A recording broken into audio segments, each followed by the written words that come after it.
राज्याच्या महिला आयोगाच्या प्रमुख असणाऱ्या व्यक्ती जर अशा एखाद्या लिंगपिसाट माणसाचे पाय धुत असतील आणि त्याचे पाय धुवून ते आपल्या पदराने पुसत असतील तर हे गंभीर आहे, हे फार गंभीर आहे. आणि हे की ही सगळी गोष्ट काय पद्धतीने वाढू शकते. कारण जेव्हा 57-58 व्हिडिओ सापडतात, 50-60 बायकांचं लैंगिक शोषण होतं, त्यातल्या काही महिला हिंमत करून पुढे येतात. वैष्णवी हगवणे प्रकरणामध्ये वैष्णवीला न्याय देण्याच्या ऐवजी चाकणकर वैष्णवीच्या चारित्र्यावर शिंतोडे उडवायचा त्यांनी प्रयत्न केला. तनिषा भिसे प्रकरणामध्ये ज्या दीनानाथ मंगेशकर हॉस्पिटलची चूक होती त्या हॉस्पिटलला दोषी धरण्याऐवजी तनिषा भिसेची कशी चूक आहे यावर त्या बोलत होत्या. डॉक्टर संपदा मुंडे प्रकरणामध्ये बड्या राजकीय नेत्यांना वाचवण्यासाठी संपदाचं समावेशन, संपदाचं समुपदेशन, संपदाची बाजू त्या मांडत नव्हत्या, तर संपदाच्या चारित्र्यावर त्या शिंतोडे उडवत होत्या. तुम्हाला आठवत असेल प्राजक्त खेवलकरचं प्रकरण.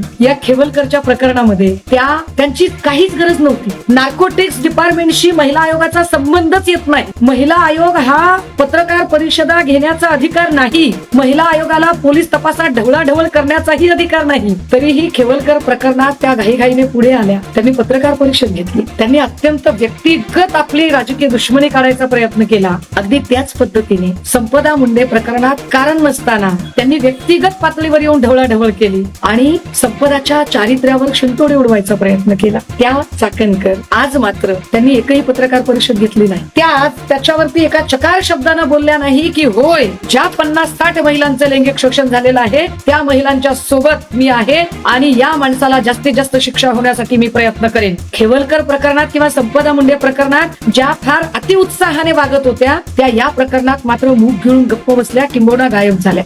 आता काही लोकांचं असं म्हणणं आहे की या सगळ्या प्रकरणात कुठे निलेश लंकेचे फोटो दिसत आहेत, कुठे एकनाथ शिंदेचे फोटो दिसत आहेत, कुठे धनंजय मुंडेंचे फोटो दिसत आहेत, कुठे दीपक केसरकरचे फोटो दिसत आहेत. मग एकट्या चाकणकरलाच का बरं रडारवर आणलं प्रश्न पडू शकतो. पण चाकणकर का रडारवर आल्या त्याचं कारण नीट समजून घ्या दादा. 1 वर्षापूर्वीच कॅप्टन खरात याच्या दुष्कर्माचा पर्दाफाश करायचा प्रयत्न हा महाराष्ट्र, आपण सातत्याने असं म्हणतो की हा महाराष्ट्र छत्रपती शिवरायांचा, राजर्षी शाहू महाराजांचा, क्रांतिबा ज्योतिबा फुल्यांचा, विश्वरत्न डॉक्टर बाबासाहेब आंबेडकरांचा, संत तुकडोजी महाराजांचा, संत जगद्गुरु तुकोबारायांचा, संत गाडगे बाबांचा, की ज्या लोकांनी कुठल्याही चमत्कारांना आणि कर्मकांडांना थारा दिला नाही. तुमच्या श्रद्धा असणं हा एक वेगळा भाग आहे. तुम्ही एखाद्याला आदर्श मान हा एक वेगळा भाग आहे. आणि तुम्ही कुठलाही सारासार विवेकी विचार न करता अगदी आंधळेपणाने गोष्टीला वाहून घेणं हा एक वेगळा भाग आहे. या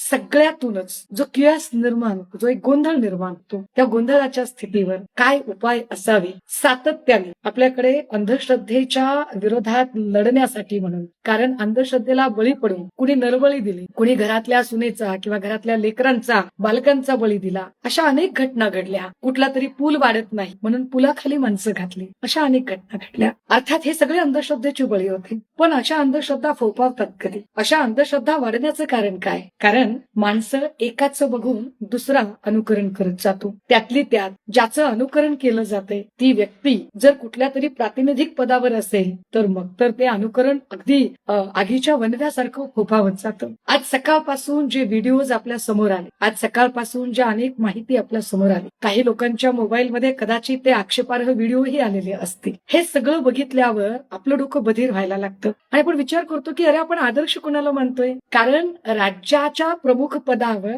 वावरणाऱ्या व्यक्ती जर त्यांचे वर्तन व्यवहार इतके अंधश्रद्धेने बरबटलेले असतील तर काय बोलावं. खरं तर ज्योतिष सांगणे चांगलं की वाईट याच्यावर मला आता जायचंच नाही. कारण एखाद्याचं भविष्य सांगणे म्हणजे तसं बघितलं तर स्वप्न विकण्याची कला आहे. एखाद्याला स्वप्न दाखवणं, तू हे होऊ शकतो, तू ते होऊ शकतो, तू हे करू शकतो. सहज तुमच्या दाराशी एखादा माणूस येतो, तुम्हाला भविष्य सांगायला बोलतो, बाई तू फार चांगली पण जग नाही चांगलं. जेव्हा तुझ्याकडे असतं तेव्हा जगाकडे असतं, जेव्हा तुझ्याकडे नसतं तेव्हा जगाकडे नसतं. तू सगळ्यांच्या मदतीला उरते पण तुझ्या मदतीला कोणीही येत नाही. तू सगळ्यांशी चांगलं वागते पण जग तुझ्याशी चांगलं वागत नाही. बाई तू सगळ्यांना मदत करते पण जग तुझा हात मात्र अळणीच आहे. आणि हे कुठल्याही संसारात खचलेल्या बाईला पटत जा. संसारात खचलेली जी बाई आहे तिला ही गोष्ट कुठेतरी अपील होते की हो मी खूप सगळ्यांशी चांगलं वागते पण जग माझ्याशी चांगलं वागत नाहीये. मी सगळ्यांची मदत करते पण जग माझी मदत करत नाहीये. मला कोणीतरी माझ्या कामात अडथळे आणण्याचा प्रयत्न करते. हे तिला मानसिक दृष्ट्या असं काही वठवलं जातं की मग अंधश्रद्धेला सुरुवात होते. अर्थात ज्योतिष सांगणे हे फक्त भविष्य सांगण्याशी संबंधित, पण तंत्र मंत्र अघोरी विद्या हा अजून वेगळा प्रकार. हे जे तंत्र मंत्र अघोरी विद्या करणारी जी माणसं आहेत, खरंच ते असं असतं का? बरं,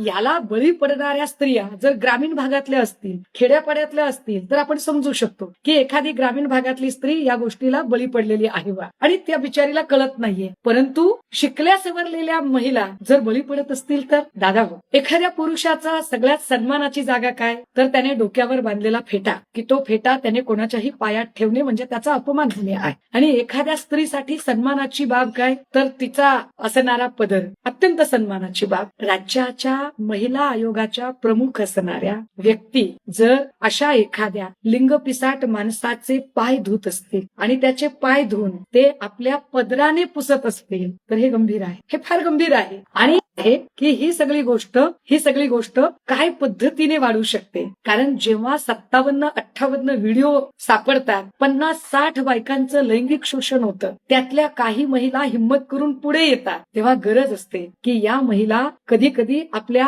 आबरू नुकसानीच्या भीतीने थेटपणे पोलीस स्टेशनला जात नाही. गरज असते त्यांचं समुपदेशन करण्याची, त्यांचं काउन्सिलिंग करण्याची. महिला आयोगाचं काम काय आहे? महिला आयोगाने कुठल्याही महिलेचं समुपदेशन केलं पाहिजे, तिचं काउन्सिलिंग केलं पाहिजे. अशा पद्धतीने जर स्त्रिया पीडित झाल्या तर त्या प्रवाहाच्या बाहेर फेकल्या जाण्याची शक्यता अधिक असते. तेव्हा अशा महिलांना इन्क्लुजनच्या प्रक्रियेत आणणं म्हणजेच त्यांचं समावेशन करणं गरजेचं असतं, आणि अन्यायाविरुद्ध लढण्यासाठी त्यांना हिंमत देणं म्हणजेच त्यांचं सबलीकरण करणं गरजेचं असतं. समावेशन, सबलीकरण आणि समुपदेश ही 3 महत्वाची कामं ही महिला आयोगाची आहेत. दुर्दैवाने सध्याच्या काळात महिला आयोगावर असणाऱ्या व्यक्ती, त्यांचं माझं व्यक्तिगत काहीच वैर असायचं कारण, पण महिला आयोगावर असणाऱ्या व्यक्ती जर महिलांचं समुपदेशन करणार नसतील आणि त्यांना एक्सक्लुजन पासून इन्क्लुजन पर्यंत आणण्याच्या ऐवजी त्या अजून कशा एक्सक्लुडेड होतील, त्या अजून कशा बहिष्कृत होतील यासाठी प्रयत्न केला जाणार असेल तर ते भयंकर आहे.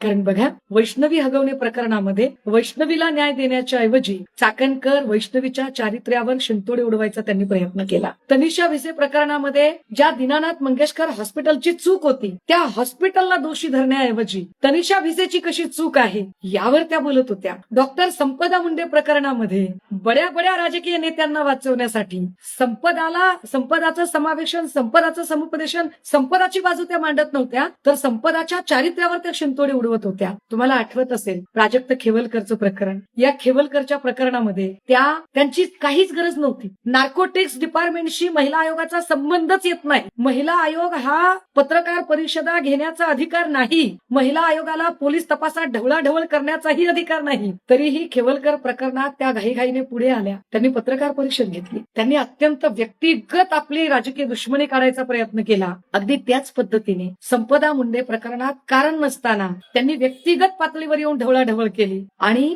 संपदाच्या चारित्र्यावर शिंतोडे उडवायचा प्रयत्न केला. त्या चाकणकर आज मात्र त्यांनी एकही पत्रकार परिषद घेतली नाही. त्या आज त्याच्यावरती एका चकार शब्दानं बोलल्या नाही की होय, ज्या 50-60 महिलांचं लैंगिक शोषण झालेलं आहे त्या महिलांच्या सोबत मी आहे आणि या माणसाला जास्तीत जास्त शिक्षा होण्यासाठी मी प्रयत्न करेन. खेवलकर प्रकरणात किंवा संपदा मुंडे प्रकरणात ज्या फार अतिउत्साहाने वागत होत्या त्या या प्रकरणात मात्र मूग घेऊन गप्प बसल्या, किंबहुना गायब झाल्या. बर, आता काही लोकांचं असं म्हणणं आहे की या सगळ्या प्रकरणात कुठे निलेश लंकेचे फोटो दिसत आहेत, कुठे एकनाथ शिंदेचे फोटो दिसत आहेत, कुठे धनंजय मुंडेंचे फोटो दिसत आहेत, कुठे दीपक केसरकरचे फोटो दिसत आहेत, मग एकट्या चाकणकरलाच का बरं रडारवर आणलं प्रश्न पडू शकतो. पण चाकणकर का रडारवर आल्या त्याचं कारण नीट समजून घ्या दादा. मी मगाशी असं म्हटलं की समुपदेशन, समावेशन, सबलीकरण ही 3 महत्वाची कामं आयोगाची असतात. आयोगाने समावेशन केलं पाहिजे आणि समुपदेशन केलं पाहिजे. आयोगाने लढणाऱ्या बायकांना हिंमत दिली पाहिजे, अन्यायाविरुद्ध लढण्याची ताकद निर्माण केली पाहिजे. पण आयोगाच्याच अध्यक्षा